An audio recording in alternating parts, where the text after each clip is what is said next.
Bem-vindo ao episódio número 4 da nossa série sobre segurança e falhas no setor de refrigeração e ar-condicionado. Nesta ocasião, analisaremos um caso real que gerou uma grande discussão dentro da indústria devido à combinação de diversos fatores técnicos relacionados à segurança dos refrigerantes inflamáveis e ao projeto dos equipamentos domésticos. Os fatos ocorreram no ano de 2009, em uma residência na Inglaterra.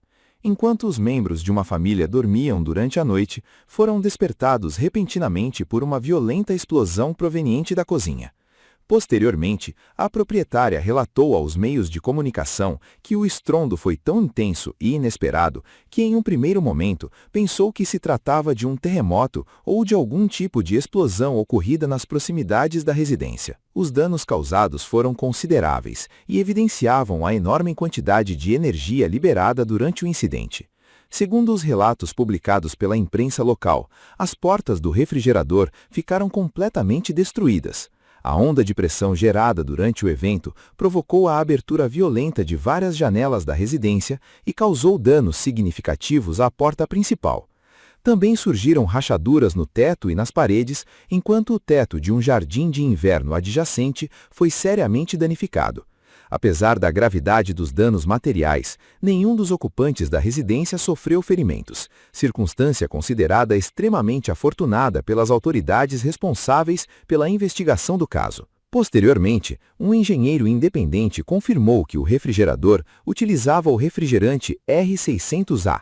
Essa informação despertou grande interesse dentro do setor de refrigeração, pois, naquela época, a Europa estava em plena transição tecnológica para substituir o refrigerante R134A por alternativas com menor impacto ambiental. O refrigerante R600A oferecia importantes vantagens ecológicas, entre elas, um potencial de aquecimento global extremamente baixo e uma elevada eficiência energética. No entanto, diferentemente do R134A, o isobutano é classificado como refrigerante A3, ou seja, altamente inflamável, o que obriga os fabricantes a adotarem rigorosas medidas de projeto e segurança. Um dos aspectos que mais chamou a atenção dos investigadores foi a magnitude dos danos observados.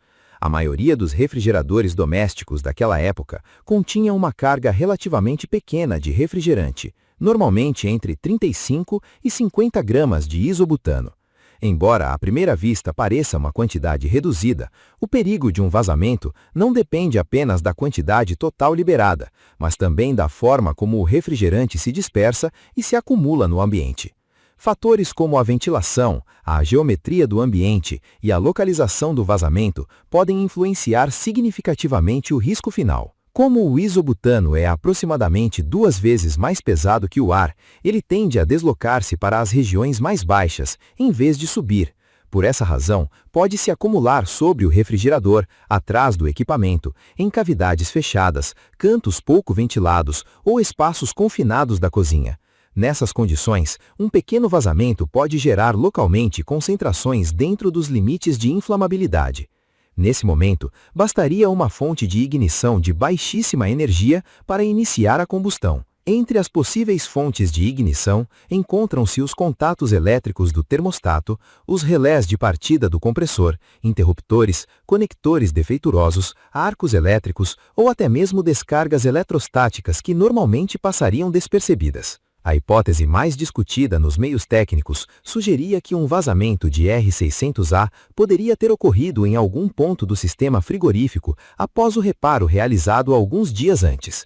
O refrigerante teria escapado lentamente durante várias horas, ou até mesmo vários dias, acumulando-se progressivamente em uma área pouco ventilada. Esse processo de acumulação lenta representa precisamente um dos cenários que mais preocupa os especialistas quando se trabalha com gases inflamáveis. Nesse cenário, não ocorreria uma explosão de alta potência como as associadas a explosivos industriais, mas sim uma deflagração.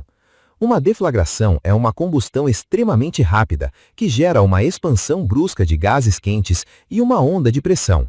Esse fenômeno pode ser suficiente para arrancar portas, quebrar janelas, deslocar objetos e causar danos estruturais moderados.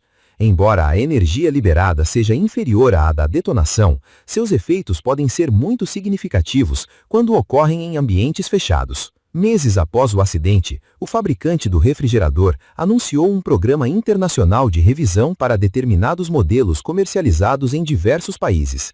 Segundo as informações publicadas pela empresa, alguns equipamentos poderiam apresentar um defeito de fabricação relacionado ao sistema de degelo.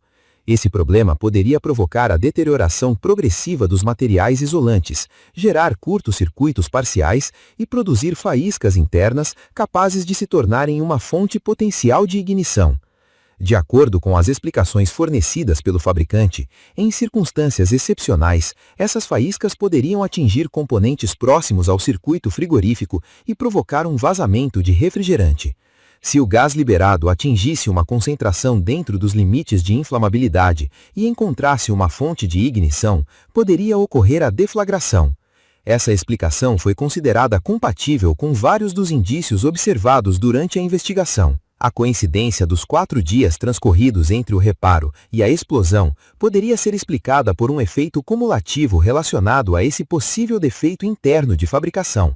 Ou seja, o incidente poderia ter sido o resultado de uma cadeia de acontecimentos que se desenvolveu progressivamente ao longo de vários dias, e não como consequência de uma única falha instantânea. O técnico compareceu à residência para substituir o termostato defeituoso, componente responsável por controlar o funcionamento do sistema de refrigeração. Segundo as informações disponíveis, ele não realizou nenhuma intervenção nas tubulações do circuito frigorífico, nem manipulou o refrigerante contido no equipamento. Esse detalhe é importante porque limita significativamente as possibilidades de que o reparo estivesse diretamente relacionado a um vazamento no circuito selado. Uma explicação tecnicamente plausível é que a substituição do termostato tenha devolvido ao refrigerador seu funcionamento normal. Como consequência, o sistema automático de degelo voltou a operar periodicamente. Se existia um defeito oculto nesse sistema, ele poderia ter se manifestado nos dias posteriores ao reparo, quando o equipamento voltou a operar em suas condições normais de funcionamento. Nesse cenário hipotético, a deterioração progressiva dos componentes internos poderia ter permitido o surgimento de faíscas repetidas capazes de danificar gradualmente elementos próximos ao circuito frigorífico. Com o passar dos dias, um eventual vazamento de refrigerante poderia ter permitido a acumulação de gás inflamável até atingir uma concentração suficiente para provocar a deflagração. Essa teoria explicaria de forma razoável tanto o intervalo de tempo entre o reparo quanto a natureza dos danos observados. Por essa razão, não existe nenhuma evidência pública que permita responsabilizar o técnico. As informações conhecidas indicam que a intervenção limitou-se à substituição do termostato e que a possível origem do problema estaria relacionada a um defeito interno de fabricação anteriormente desconhecido. Do ponto de vista técnico, qualquer conclusão diferente exigiria provas que jamais foram apresentadas publicamente. Posteriormente, o fabricante implementou um programa massivo de revisão em diversos países. A empresa reconheceu a existência de um possível defeito de fabricação no sistema de degelo de determinados modelos e adotou medidas corretivas destinadas a reduzir o risco de geração de faíscas internas. Entre essas medidas, foram incluídas melhorias no isolamento elétrico, modificações no design de determinados componentes e reforços nos procedimentos de controle de qualidade.